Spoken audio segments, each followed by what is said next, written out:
ನಮಸ್ಕಾರ ವೀಕ್ಷಕರೇ, Ayurveda for all ಚಾನಲ್ಗೆ ಸ್ವಾಗತ. ನಾನು ಡಾಕ್ಟರ್ ಸಂತೋಷ್. ಇವತ್ತಿನ ದಿವಸ ನಾವು ಅಶ್ಮರಿ ಅಂತ ಹೇಳಿದ್ರೆ ಕಿಡ್ನಿ ಸ್ಟೋನ್ ಇದರ ಬಗ್ಗೆ ತಿಳ್ಕೊಳ್ಳುವ.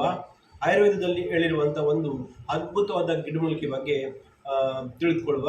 ಇದರ ಡೋಸೇಜ್ ಮತ್ತು ಎಷ್ಟು ಪ್ರಮಾಣದಲ್ಲಿ ಕುಡಿಬೇಕು ಮತ್ತು ಯಾವಾಗ ಕುಡಿಬೇಕು, ಎಷ್ಟು ದಿನಗಳ ಕಾಲ ಕುಡಿಬೇಕಂತ ಈ ವಿಡಿಯೋದಲ್ಲಿ ಸಂಪೂರ್ಣವಾಗಿ ಮೂತ್ರದಲ್ಲಿ ಸುಡುತ್ತಿರುವ ಅನುಭವ, ಹೊಟ್ಟೆಯ ಕೆಳಭಾಗದಲ್ಲಿ ವಿಪರೀತ ನೋವು, ಹಾಗೆ ಬೆನ್ನು ನೋವು ಬರುವುದು, ಮೂತ್ರದಲ್ಲಿ ರಕ್ತ ಬರುವುದು, ಇವುಗಳು ಸಾಮಾನ್ಯ ಸಮಸ್ಯೆ ಅಲ್ಲ. ಇದು ಅಶ್ಮರಿ ರೋಗ ಆಗಿರ್ಬೋದು, ಅಂತೇಳಿದರೆ ಕಿಡ್ನಿ ಸ್ಟೋನ್ ಆಗಿರ್ಬೋದು. ಆದರೆ ಇದಕ್ಕೆ ಆಯುರ್ವೇದದಲ್ಲಿ ಸಾವಿರಾರು ವರ್ಷಗಳ ಹಿಂದೆಯೇ ಚರಕ ಸಮಿತಿಯಲ್ಲಿ ಇದರ ಪರಿಹಾರವನ್ನು ಹೇಳಿದ್ದಾರೆ.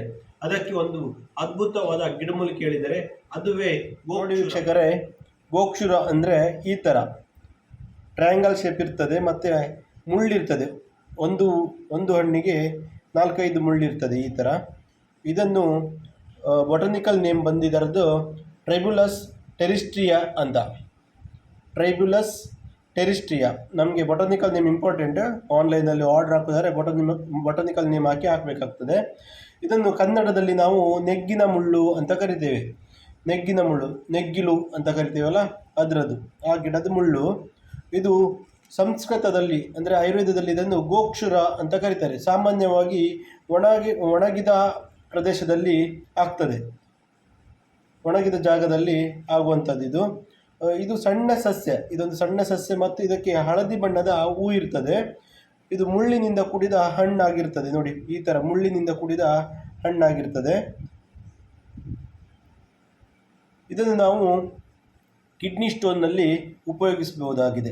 ಇದರದ ಪ್ರಿಪ್ರೇಷನ್ಸ್ ಯಾವ ಥರ ಇರ್ತದೆ ಅಂತ ಹೇಳಿದರೆ, ಗೋಕ್ಷುರ ಕಷಾಯ ಮತ್ತು ಗೋಕ್ಷುರ ಚೂರ್ಣ.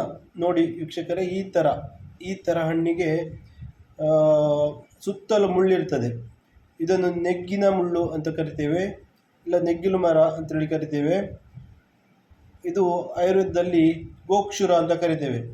ಟ್ರೈಬುಲಸ್ ಟೆರಿಸ್ಟ್ರಿಯಾ ಇದರದ್ದು ಬೊಟನಿಕಲ್ ನೇಮ್ ಬಂದು.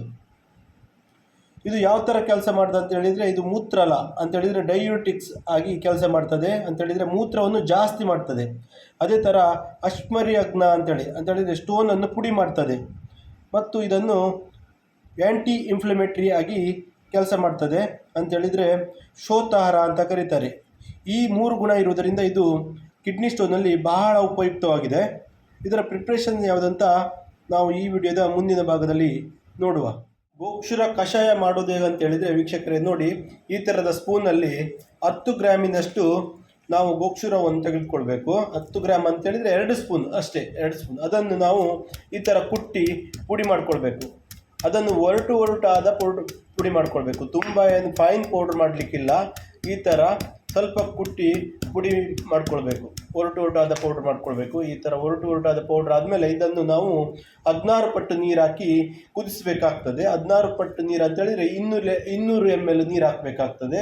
ಅದನ್ನು ಕುದಿಸಿ ಕಾಲು ಭಾಗ ಕೇಳಿಸ್ಬೇಕು. 200 ml ಇದು ಕಾಲು ಭಾಗ ಅಂದರೆ 50 ml ಆಗುವಷ್ಟು ಕುದಿಸಬೇಕು. ನಂತರ ಅದನ್ನು ಸೋಸಿಕೊಂಡು ಬೆಳಗ್ಗೆ 50 ml ಮತ್ತು ರಾತ್ರಿ 50 ml ಆಹಾರದ ನಂತರ ಕುಡಿಬೇಕು.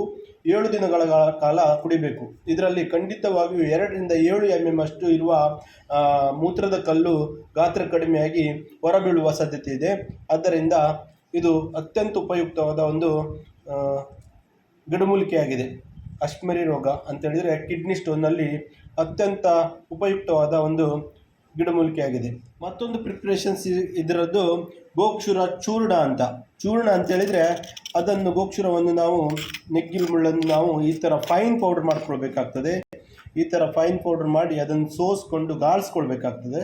ಗಾಳಿಸಿದ ನಂತರ ಈ ಥರ ಫೈನ್ ಪೌಡರ್ ಆಗ್ತದಲ್ಲ, ಅದನ್ನು ನಾವು 3 ಗ್ರಾಮಿನಷ್ಟು ಅರ್ಧ ಲೋಟ ಮಜ್ಜಿಗೆಯೊಟ್ಟಿಗೆ ಬೆಳಗ್ಗೆ ಮತ್ತು ರಾತ್ರಿ ಕುಡಿತಾ ಬರಬೇಕು. 1 ವಾರಗಳ ಕಾಲ ಕುಡಿಬೇಕಾಗ್ತದೆ. ಗೋಕ್ಷುರ ಕಷಾಯ 50 ml ಬೆಳಗ್ಗೆ ಮತ್ತು 50 ml ರಾತ್ರಿ ಕಂಟಿನ್ಯೂಸ್ ಆಗಿ 1 ವಾರಗಳ ಕಾಲ ತೆಗೆದುಕೊಂಡಲ್ಲಿ 2 mm ಇಂದ 7 mm ತನಕ ಇರುವ ಕಿಡ್ನಿ ಸ್ಟೋನನ್ನು ಕರಗಿಸಿ ಹೊರಗೆ ಬೀಳುವ ಹಾಗೆ ಮಾಡ್ಬೋದು. ಅಥವಾ ಗೋಕ್ಷುರ ಚೂರ್ಣ, ನೆಗಿಲು ಮುಳ್ಳಿನ ಚೂರ್ಣ 3 ಗ್ರಾಮ್ ಅಷ್ಟು ಅರ್ಧ ಲೋಟ ಮಜ್ಜಿಗೆಯಲ್ಲಿ ಬೆಳಿಗ್ಗೆ ಮತ್ತು ರಾತ್ರಿ ತೆಗೆದುಕೊಳ್ತಾ 1 ವಾರಗಳ ಕಾಲ ತೆಗೆದುಕೊಂಡಲ್ಲಿ 2 mm ಇಂದ 7 mm ತನಕ ಇರುವ ಕಿಡ್ನಿ ಸ್ಟೋನನ್ನು ಕರಗಿಸಿ ಹೊರಗೆ ಬೀಳುವಂತೆ ಮಾಡಬಹುದು. ಖಂಡಿತವಾಗಿಯೂ ಇದೊಂದು ಉತ್ತಮ ಗಿಡಮೂಲಿಕೆ ಔಷಧಿಯಾಗಿದೆ, ಸುಲಭವಾಗಿ ದೊರೆಯುವಂಥದ್ದು. ಒಂದ್ಸಲ ಪ್ರಯತ್ನ ಮಾಡಬೇಕಂತ ಹೇಳ್ತಾ ಈ ವಿಡಿಯೋನ ಇಲ್ಲಿಗೆ ಮುಗಿಸ್ತೇನೆ. ನಮಸ್ಕಾರ.